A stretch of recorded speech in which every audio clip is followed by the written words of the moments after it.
Yeah. All right, thank you all for coming down here tonight. This is a special meeting of the Terre Haute City Council. It's 5:30, Thursday, June 7th, 2018. The purpose of this meeting is a presentation regarding Sanitary District Long-Term Control Plan Phase 2 bond update and 2019 funding. Having said that, I'm not sure who wants to get up and speak first. Mr. President, roll call. Oh, I apologize. Roll call, please, Michelle. Councilperson Aller. Present. Councilperson Azar. Here. Councilperson Crossen. Present. Councilperson Devon. Here. Councilperson Elliott. Here. Councilperson Garrison. Present. Councilperson Morris. Here. Councilperson Nasser. Present. Councilperson Nation. Here. All are present. Thank you, Michelle. Madam Mayor.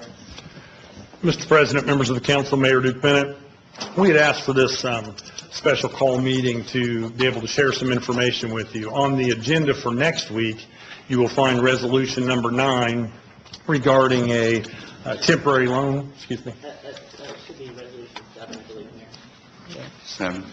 Okay. Yeah. How did I get this copy with 9 on it? Resolution, I thought resolution 7 was the redevelopment loan. You are correct. I apologize. That's okay. Sorry. It's okay, Michelle. Next week, you will see Resolution 9 on the agenda for action, and is regarding a temporary loan from the Sanitary District Operating Fund to the Sanitary District Bond Fund.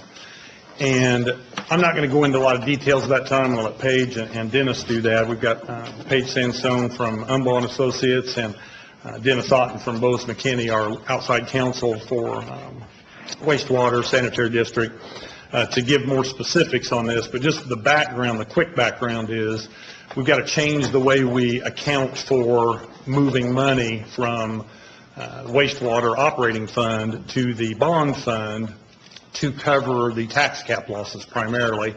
There's also another thing that's affecting us this year from the perspective of a lower levy. And so Paige will walk us through that here in a second. And then Dennis will also, we've asked him to provide an update to the council regarding our loan with the SRF for Phase 2 of the long-term control plan, so he can give you the most current information regarding that. So we want to keep it to 30 minutes, but give you some information to think about as we move into next week to deal with resolution number 9. So Paige, if you want to come on up. I do have a handout. I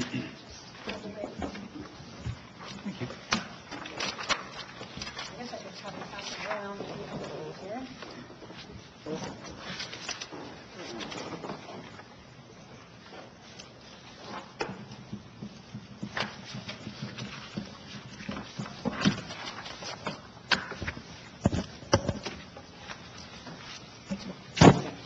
So what's being passed around now is the top page is a summary of what I'm about to tell you, just some key bullet points. And then the second page is a cash flow of the Sanitary District Bond Fund.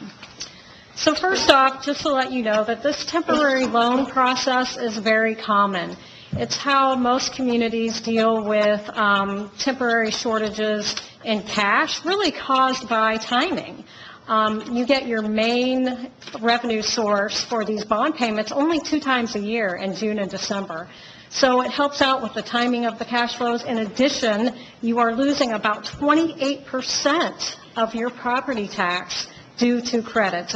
It's credits that are returned to the taxpayers in the form of circuit breaker tax credits. So you've got the 28% loss, plus when the bond payments are due in January and July, there is not sufficient cash reserves in order to cover the payments. So basically how this process works is on June 30th, the property tax settlement comes into the city. At that time, if there are any outstanding temporary loans, you would use that settlement to repay those loans. Then on July 1st, you have a bond payment due.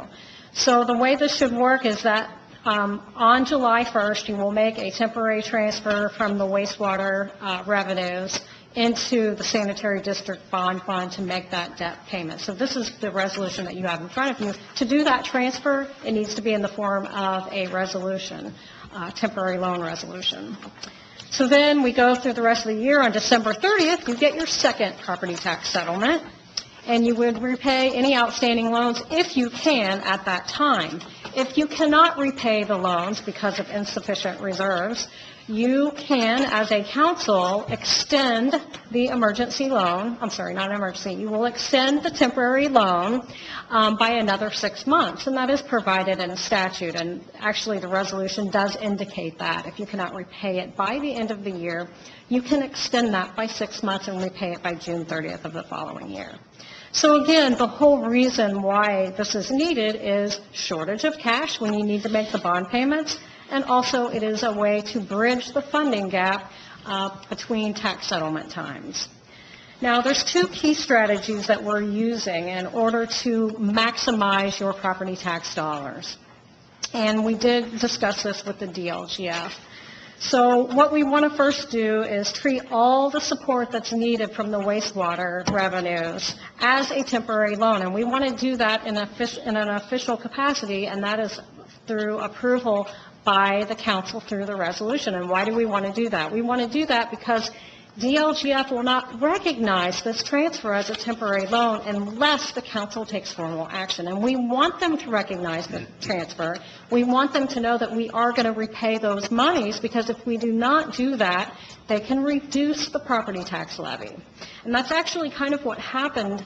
When I get to the cash flows, I will point this out more clearly. But in 2016, there were some band proceeds that went into the Sanitary District Bond Fund. It was about $3 million. We showed that as a temporary loan that was going to get repaid, but it could not, because there was insufficient funds in that fund. So DLGF treated that as a permanent revenue item and actually decreased the levy in 2018. There's a little bit of a lag there because we do 18-month budgets. So you're going to see that the levy really took a dip in 2018. So we sat down and tried to strategize what would be the best way to maximize the revenues coming into the Sanitary District Bond Fund. So we, number one, want you to pass that resolution to make this official. Number two, we want to make sure that as of June 30th of every year, we try to repay as much of the temporary loan as possible. The DLGF focuses on that June 30th cash balance when they're determining levies for the ensuing budget year. If that cash balance is overstated by some amount, the DLGF can reduce the levy by that overstatement. And you really can't afford to have a levy reduction in this fund because of so much loss associated with the circuit breaker credits. And obviously, you've got to make those bond payments. So if you flip to the next page, I'm not going to go through every single line of this cash flow, but I want to point out the very important items. So what you're looking at here is a cash flow that shows 2016 and 17 actual activity, actual financial data, and then 2018 through 2023 forecasted data. So the lines I want you to really focus on is line number 2. That's your property tax that's coming into, well, that's the property tax that's certified. That's not what you're receiving. So line number 1 is property tax that's certified. Line number 2 are the losses. And then you can see line number 6 is net. What are you truly receiving in property tax? So if you look in 2016, net property tax was $6.5 million. 2017, it was about $6.8 million. But look at 2018, we expect that the net property tax will be $3.4 million.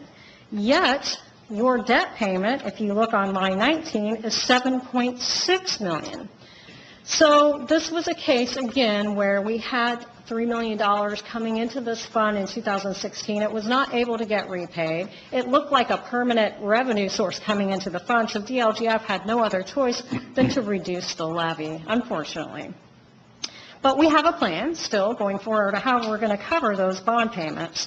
So the highlighted line, line 24, are transfers in for 2016 and 17, but going forward, if it's a positive number, it's a temporary loan from wastewater revenue. If it's a negative number, you're actually repaying the debt. So the way we've got this set up is that hopefully each year the city can borrow in July, on July 1, make the payments, try to repay as much as possible on June 30th. That should maximize your property tax in the future years. And you can see it starts to level out. In 2019, yes, we've got that bump back up because we need to make up for the low levy in 2018. but it should start to level out in 2022, 23, where you're around 6 million. Now, we are assuming, though, that the city reissues bonds, because the last payment on this particular bond, this 2012 bond, is January of 2019. So if the city does not issue bonds in 2018, this levy could drop off in 2019. So to ensure continuance of this property tax levy, it will be important to reissue those bonds. Does anybody have any questions for me? Yeah, I had a few. You had said that other communities throughout the state do this. Do they have to also go through the resolution process? Absolutely, yes. In fact, that is the appropriate way to handle these, is that you do pass a resolution to approve that transfer. Okay, does the sanitary board and the council do it? If the council is the approving body, we recommend that the sanitary board also pass a resolution as well. So if we were to not approve this, would we just not make the bond payments, or would we make the bond payments and basically go against the wishes of DLGF? If you do not do this, you really technically would not be able to make the bond payments. If the bond payments were made, this fund would run in the negative, and you're basically just pulling from other cash within the city. So that would not be the recommended course of action. I know this council 2 years ago did a sewer rate increase with the understanding that we would have enough in our debt reserve. Are we, and I know we've gotten different answers on this, and this might be something for the administration to answer, are we pulling any wastewater funds with general fund? To the general fund? No. No. No. Okay. Well, I was at the sanitary board meeting on Tuesday, and I was told that we were. Dennis? Okay. That is absolutely 100% untrue. I wasn't there, so Okay. I'm just relying on what you're telling me. We've got 3 pools of cash, and I've said this before, and I'll just repeat it again. Well, Thank you for and I asking the appreciate you doing question. that. I appreciate you doing that. Redevelopment is all in separate bank accounts and their own pool, if you will. All those, even though they're separate bank accounts, so technically we've got 20 pools in redevelopment. In wastewater, we have 2 accounts, basically. We have a wastewater operating fund, and we have a sanitary district bond fund. And the only thing that comes into the bond fund are property taxes, and the only thing that goes out of the bond fund are principal and interest payments every year. When we're short there, then you have to take money from wastewater operations and make up the difference. We've been doing that since 2013. Okay. Okay? All right. And so then the rest of the pooled cash is just, general fund, edit, those, what's left. Okay. That list that I provided to you it's probably been 6 months ago. All right. So us pulling is not causing us to have to do this temporary loan, correct? Absolutely not. Okay. And then, is this a precursor to a future rate increase if we continue to still have circuit breaker issues? Who knows? Don't think so. We've known that we've had to make transfers. They weren't loans, they were transfers from wastewater operations to make up the difference of the tax cap losses. So if for some reason our assessed value drops or tax caps get bigger, then we'll have to pull money like we're doing that now. But it won't have any effect on the long-term control plan phase 2 that we're bonding out for this year or any of this. They've got that built into the plan. Okay. Now, what happens 5 years from now, I can't answer, but Okay. And then is SRF on board with this also? Is this, with 2 different bodies involved, the DLGF and SRF, yeah. are they fine with it as well? And that's a Dennis question. He's our negotiator with SRF, and absolutely. Okay. I yield. They expect us to do this. Okay. Sorry.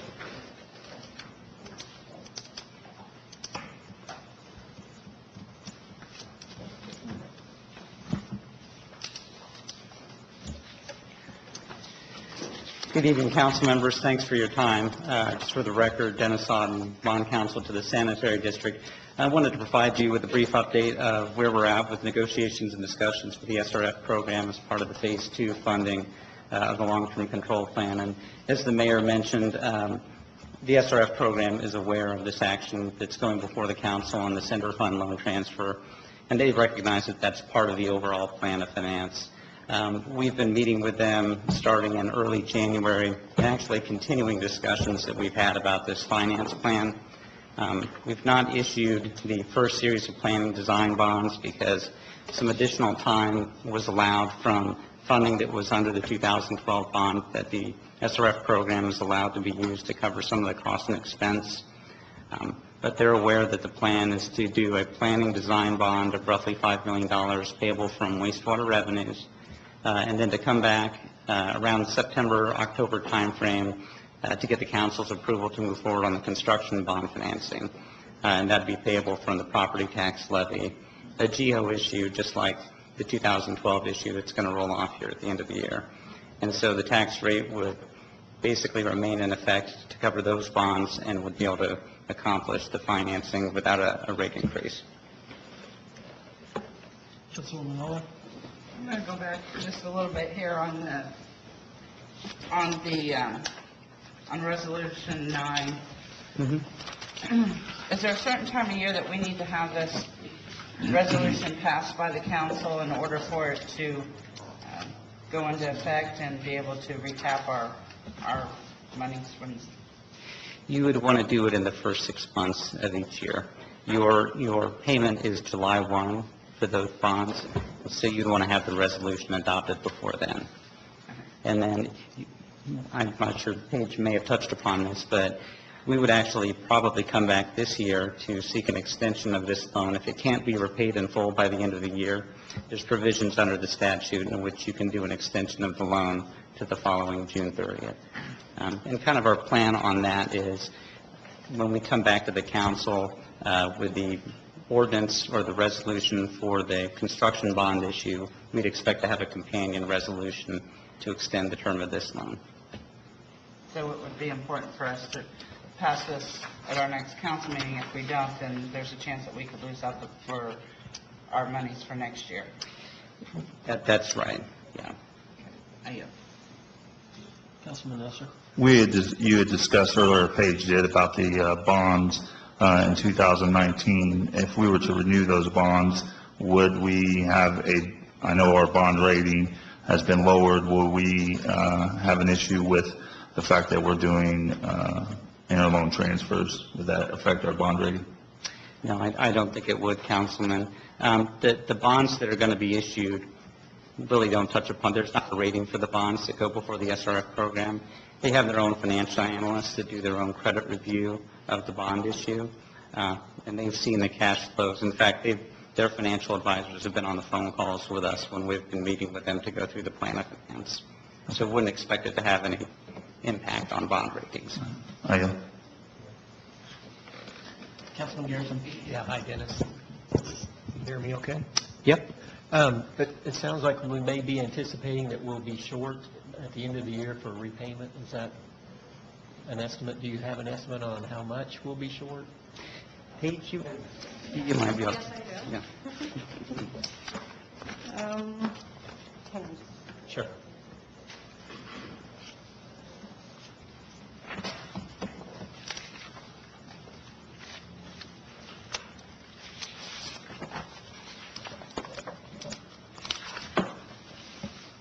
So we anticipate that you will end the year in December with $1.8 million in the sanitary district bond fund, but because you have on January 1st, you need to make a payment of $3.8, you're going to need to do a temporary loan for $2 million at the beginning of the year.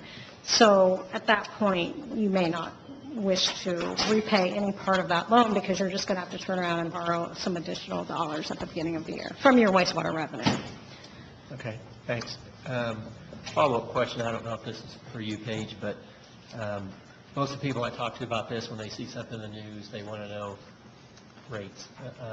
So I know you just touched on, I heard rate increase, and I just wanted to, is there anything you can clarify about a potential rate increase, or is it too early to know that? No, I think that's a great question, Councilman Garrison, and I know that's a big concern of the council and the city residents is, this is a significant project, this Phase 2. It's roughly, I think we're estimating close to $70 million. That's a significant number. This plan of finance all along has been done with the mindset of trying to prevent rate increases that would be necessary for it. And that's why you're seeing this combination of using the GO bond levy that's going to drop off is going to pick up a large part of the cost of this financing. It's going to be, probably 68 million, give or take, just depending on how the bids come in on the financing. And then as part of rate financing that's paid for by the ratepayers, is roughly $5 million that's covered by the existing rates and charges. Like the mayor said, you can't control events that are going to occur in the future, but the projections that have been shared with the SRF program show that the coverages are well above the 1.25 requirements that they require, taking into account circuit breaker losses, payment in lieu of taxes. So based upon those projections, we feel comfortable that the rates and charges are sufficient to allow us to close on the financing. Okay, thank you. I yield. Mr. President. Councilman Nation. Dennis, you had mentioned, or maybe it was Paige, I'm not sure, rolling forward or continuing this loan through next year. Can you review that for me or talk about it a little bit more? I don't think I understood it the first time. Yeah, so the statute permits, if you cannot repay the loan by December 31st, the statute permits that the council can extend it by resolution another 6 months, so it would need to be repaid by June 30th. And we've worked that into this plan, that you would, every June 30th, be repaying as much of the loan as possible. So, just so I understand the calendar and the years, we're getting ready to borrow, and then on June 30th of next year, we're going to try to pay all that back. You probably won't be able to pay it all back, but you'll be able to pay a large portion of it back. Starting in 2020, you'll be able to pay all of it back in total every June 30th. So it's going to take a few years to get to that point, but then you'll have to borrow in July 1. It's kind of a revolving sort of loan. If you look on the cash flows, really, the highlighted line, if you want to see how much wastewater revenue is going to be used on an annual basis, it's those numbers that you see highlighted there. So in 2018, there will be a need of a temporary loan in total of $2 million. Now, it's going to go in and out, but the whole need for the year, the annual need is $2 million. 2019, it's $76,000, but then you're really going to start paying it back.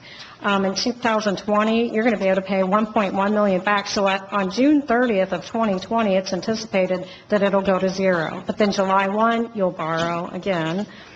2021, your need's $27,000. See how the need for wastewater revenue does go down. There is that plan of action. Okay, I see that. But I'm trying to understand the calendar as it's represented in resolution number 9.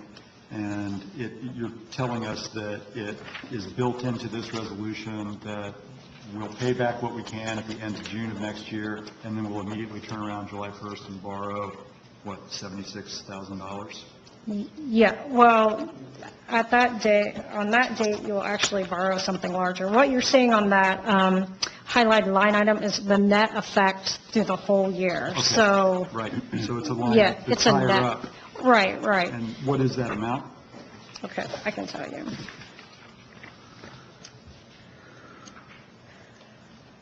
So in June of 2019, June 30th, you're going to repay $4.3 million. Then on July 1st, you're going to borrow $1 million. Okay. Then June 30th of 2020, you're going to repay $3.5. That'll make the balance zero on the loan. But then on July 1, you'll borrow $2.4 million. So it goes up and down, but at the end of the year, we're showing the net effect. So basically what's going to happen is if you can't repay the loan that's outstanding this year, you'll pass an extension of loan resolution probably in November or December, whenever you're going to do it in conjunction with the bond. So it might be before then, and say we're not going to repay it until June 30th. But you're also going to need to pass a temporary loan resolution for what you're going to borrow in January as well.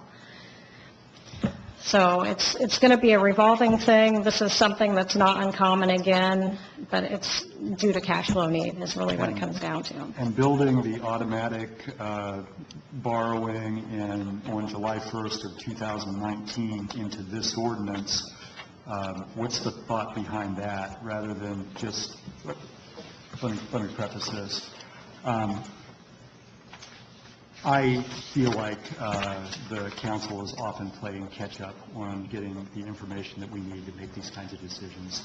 I'm looking at these spreadsheets, and I'm understanding from what I think I'm hearing that this has to happen this month. Maybe not at this meeting tonight, but next week.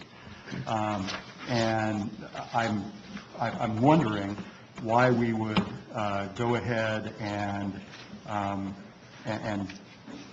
give the administration a pass on explaining what's going on at the middle of next year, getting us updated information, telling us whether, something adverse has happened that's going to jiggle all these numbers around again and probably cost us more if the trend continues. So I'm just wondering what the thought is as to why we would be voting this week to automatically borrow more money on July 1st of 2019. Well, it's not. This is for 2018 borrowing only. This is for July of 2018. That's all we're asking for you to do. Yeah. Okay. But we have to come back. Yes. That's what I wanted to hear. Okay, Yeah. now I understand. Thank you very much. I yield. Yep. Just to follow up, Councilman Nation, I tend to view this as something that will almost be like a budget matter for you. It's going to be an annual process, an annual event on your agendas, and frankly, it's probably going to be an annual opportunity to, get an update if you want that, questions about what's going on with cash flows and things like that. Thanks. I have a real quick question, I guess, if nobody else in the council. I just want to make sure I understand. We've been doing this since 2013, right? Moving money from the wastewater operation to sanitary bond. Permanent transfer. Right. Okay. We're penalized by permanent transfers. Mm-hmm. Now, if we loan it, we're okay. Right. So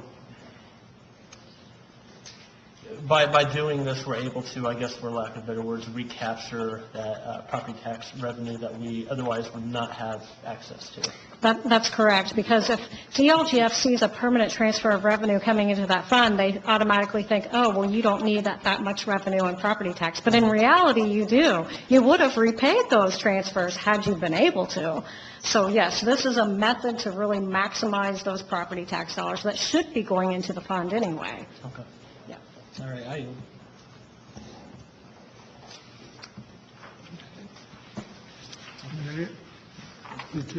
Second. It has been moved to adjourn by Councilman Azar, second by Councilman Nasser. All those in favor say aye. Aye. Opposed?